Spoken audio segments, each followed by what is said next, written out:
L'un des avocats de Laurent Lamotte, Mario Delcy, se dit indigné de la décision du commissaire du gouvernement de Port-au-Prince, Maître Danton Léger, qui selon lui va à l'encontre des droits de son client et menace de faire recours aux instances concernées s'il persiste à violer les droits des citoyens.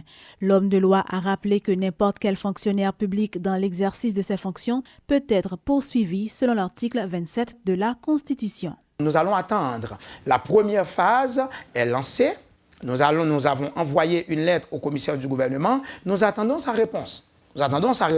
Et nous sommes sûrs qu'il va en tenir compte, n'est-ce pas? Et il va se dire qu'il s'agit d'une erreur commise parce que se tromper est humain. Depuis notre plus tendre enfance, nous attendons toujours cette expression errare humanum est, se tromper est humain. Cependant, persister dans l'erreur peut être diabolique. Je ne vais pas dire diabolique, parce que le commissaire, il faut lui accorder le bénéfice du doute d'elle. Mais persister dans l'erreur peut être diabolique. Et le commissaire du gouvernement, je pense, en toute humilité, doit suivre cet exemple. Il doit se référer à la loi avant d'adopter une quelconque mesure à l'encontre d'un citoyen haïtien. Ce sera un très mauvais précédent s'il persiste de la sorte. Pendant qu'il est encore temps, je demanderai au commissaire du gouvernement et je m'adresserai à mon collègue, le ministre de la Justice, qui est un ami, une connaissance, M. Camille Edouard Junior, qui est le supérieur hiérarchique du commissaire du gouvernement. Je lui dis que la loi est une pour tous. Il doit, si le commissaire du gouvernement refuse, n'est-ce pas, de s'aligner, n'est-ce pas, dans la loi, dans la voie tracée par la Constitution et les autres lois républicaines, il doit intervenir. Il doit intervenir pour mettre un frein à ces pratiques illégales. Parce que le danger qu'il y a là-dedans, mais la liberté et les prérogatives du commissaire du gouvernement doivent se circonscrire dans la loi. Il y a une limite en tout, même dans l'exercice du pouvoir discrétionnaire. Il y a une limite. Vers la mise en place d'un conseil transitoire à la tête de l'Université d'État d'Haïti, des étapes importantes sont déjà franchies. En conférence de presse ce vendredi, la cellule de réflexion pour la nouvelle UEH a en effet annoncé la tenue de 2 journées d'assises baptisées Assemblée de vérité les mardis 27 et mercredi 28 avril prochains pour parvenir à créer cette structure. Une fois ce conseil transitoire installé, les étudiants occupant les locaux du rectorat depuis environ 2 mois se proposent d'évacuer les lieux pour une période de 6 mois en attendant de trouver un dénouement à la crise. Sans pouvoir donner la garantie que la crise sera bientôt résolue, étudiants, professeurs et membres du conseil administratif de l'Université d'État d'Haïti, réunis au sein de la cellule de réflexion pour la nouvelle UEH, se sont voulus convaincus en ce qui concerne le dégel de la situation, les opposants à l'actuel conseil exécutif de l'institution. Mais là encore, en dépit de la volonté exprimée, pour y parvenir, certaines conditions, dont la mise en place d'un conseil transitoire en remplacement de l'actuel conseil exécutif, sont indispensables. Nous avons fait le processus de dialogue là est continué. Et nous comptons annoncer la presse, nous arrivons faire un deuxième gros pas dans démêler la crise là. Nous arrivons entendre nous avec étudiants qui ont quitté l'espace rectorat et pendant 6 mois. 6 mois, ça a commencé effectif à partir de l'installation et conseil transitoire. Une trêve de 6 mois devra donc suffire au conseil transitoire pour donner des garanties et convaincre les étudiants protestataires.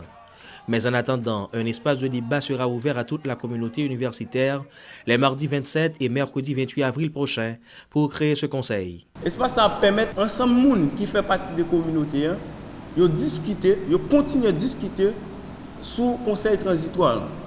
Normalement, pour arriver à un conseil qui prend en compte de tout problème grave qu'a traversé l'université.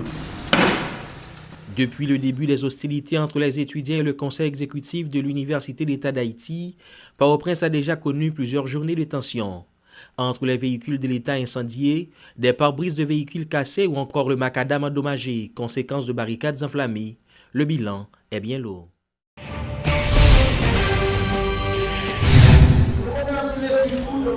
Un nouveau directeur a été installé à la tête du Conseil national de télécommunications. Jean-Marie Altema remplace Jean-Marie Guillaume qui occupait ce poste depuis 2011. Le ministre des Travaux publics, Transports et Communications a procédé à l'installation du spécialiste en nouvelles technologies ce vendredi. Entre-temps, les défis sont de taille. Les opérateurs téléphoniques font l'objet de grands reproches et le désordre règne dans l'audiovisuel. L'évolution du marché des télécommunications nécessite un dialogue fructueux entre tous les acteurs du secteur afin d'assurer l'intégration des besoins des consommateurs, des opérateurs et des pouvoirs publics de manière à promouvoir l'innovation et à accélérer la croissance économique.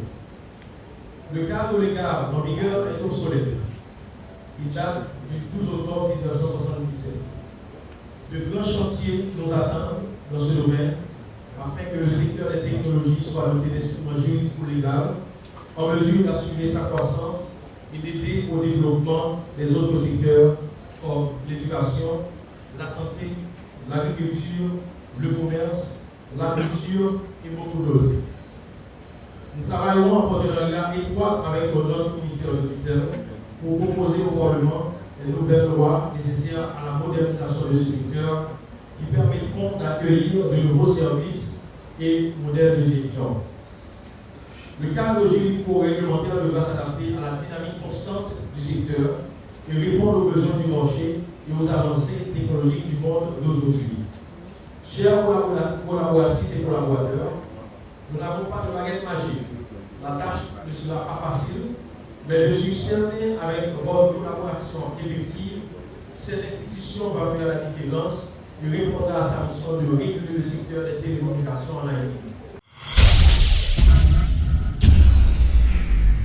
Clôture ce vendredi de la 6e édition du sommet sur la finance organisé par le groupe Croissance.